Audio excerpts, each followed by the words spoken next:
अस्सलाम वालेकुम रहमतुल्लाहि व बरकातुहू। उम्मीद है आप सब खैरियत से होंगे। आज सूरा बकरा की अगली आयत का तर्जमा और तफसीर इंशाल्लाह मैं आपसे बयान करूंगी। औज़ु बिल्लाहि मिनश शैतानिर रजीम, बिस्मिल्लाहिर रहमानिर रहीम।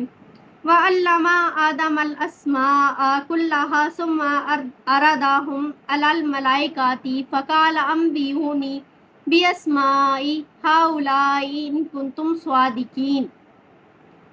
और हज़रत आदम को सब अशिया के नाम सिखा दिए, फिर इन्हें फ़रिश्तों पर पेश किया। फिर फरमाया अल्लाह ताला ने फ़रिश्तों से कि मुझे इन नामों की खबर दो अगर तुम सच्चे हो। कालू सुबहानका ला इल्मा लना इल्ला मा अल्लमतना इन्नका अंतल अलीमुल हकीम। तो फरिश्तों ने कहा कि अल्लाह तू पाक है, हमें तो इसके सिवा कुछ मालूम नहीं जो तूने हमको सिखाया, बेशक तू जानने वाला हिकमत वाला है। काला या आदमु अंबिहुम बिअस्माइहिम फलम्मा अंबाअहुम बिअस्माइहिम काला अलम अकुल लकुम इन्नी अहलमु गैबस समावाति वल अर्दी व अहलमु मा तुबदूना व मा तक्तुमून। तो फरमाया अल्लाह ताला ने, ए आदम इनको इन नामों की खबर दो। बस जब हज़रत आदम अलैहिस्सलाम ने इन्हें इन नामों की खबर दी तो अल्लाह ताला ने फरमाया कि क्या मैंने तुम्हें नहीं कहा था कि यकीनन आसमानों और ज़मीन की पोशीदा चीज़ों को जानता हूँ और ये भी जानता हूँ जो कुछ तुम जाहिर करते हो और जो कुछ तुम छुपाते हो। पेश कुलना लिल मलाइकातिस्जुदू लि आदमा फसाजुदू इल्ला इब्लीस आबा वस्तकबरा वकाना मिनल काफिरीन। और जब हमने फरिश्तों से कहा कि आदम को सजदा करो तो उन्होंने सजदा किया सवाए इब्लीस के, इसने इनकार किया और तकब्बर किया और काफरों में से हो गया। अब इन आयात की मैं आपसे तफसीर बयान करती हूँ। हज़रत आदम अलैहिस्सलाम को इल्म से नवाजना। फरिश्तों की गलत फहमी को दूर करने के लिए अल्लाह ताला ने हज़रत आदम को अपनी सबसे बड़ी नेमत यानी इल्म से नवाजा, अशिया का इल्म अता फरमाया। इस इल्म की बदौलत आदम खिलाफत का बोझ और जिम्मेदारियां निभाने के काबिल हुए। आदम अलैहिस्सलाम को किन किन चीज़ों के नाम सिखाए गए, इसके जवाब में 3 अक़वाल हैं।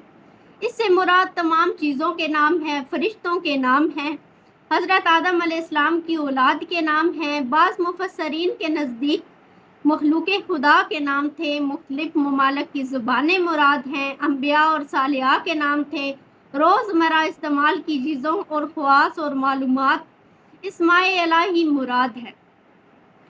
अल्लाह ताला ने हज़रत आदम अलैहिस्सलाम को जिन अशिया का इल्म दिया वो फरिश्तों के सामने जब हज़रत आदम अलैहिस्सलाम को पेश किया और कहा कि इन चीज़ों के नाम बताइए तो फरिश्ते इन चीज़ों के बारे में इल्म नहीं रखते थे, लिहाजा उन्होंने अजज़ और माजूरी का इजहार इन अल्फाज में किया कि तू पाक है, हमारा इल्म तो इतना ही है जो हमें तेरी तरफ से अता हुआ है, बेशक तू बड़ा इल्म वाला और हिकमत वाला है।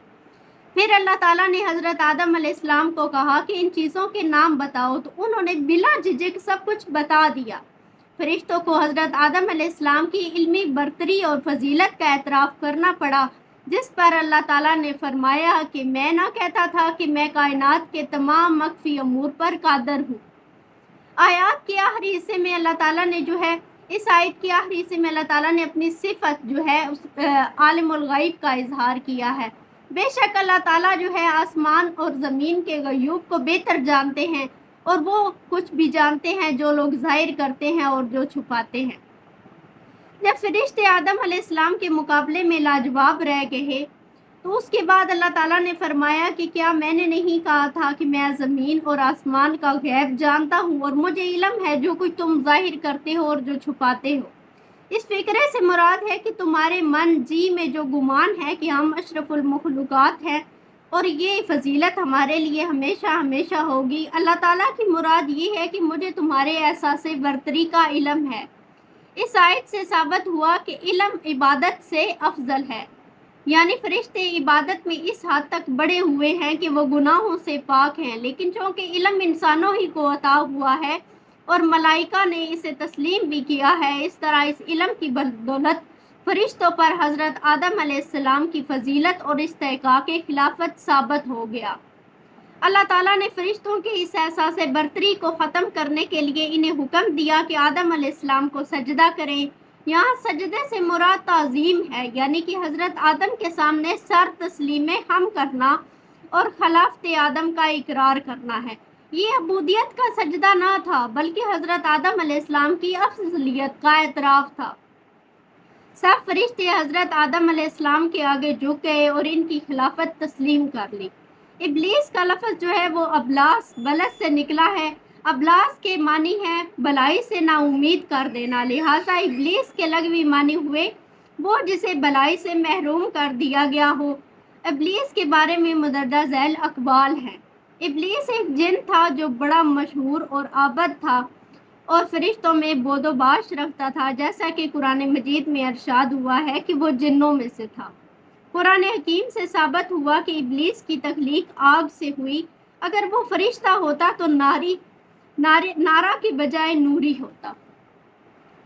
ابلیس نے آدم کے لیے سجدہ تعظیمی سے انکار کر دیا اور کہا کہ اے اللہ، تو نے مجھے آگ سے پیدا کیا ہے اور آدم کو گارے سے بنایا ہے، اس لیے میں اس سے بہتر ہوں۔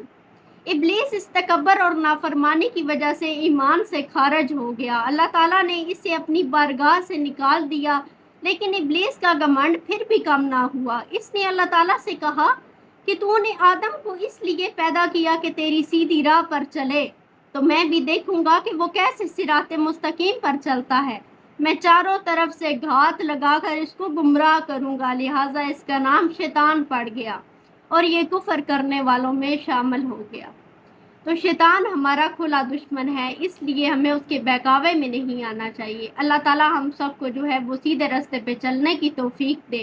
صدق اللہ العظیم۔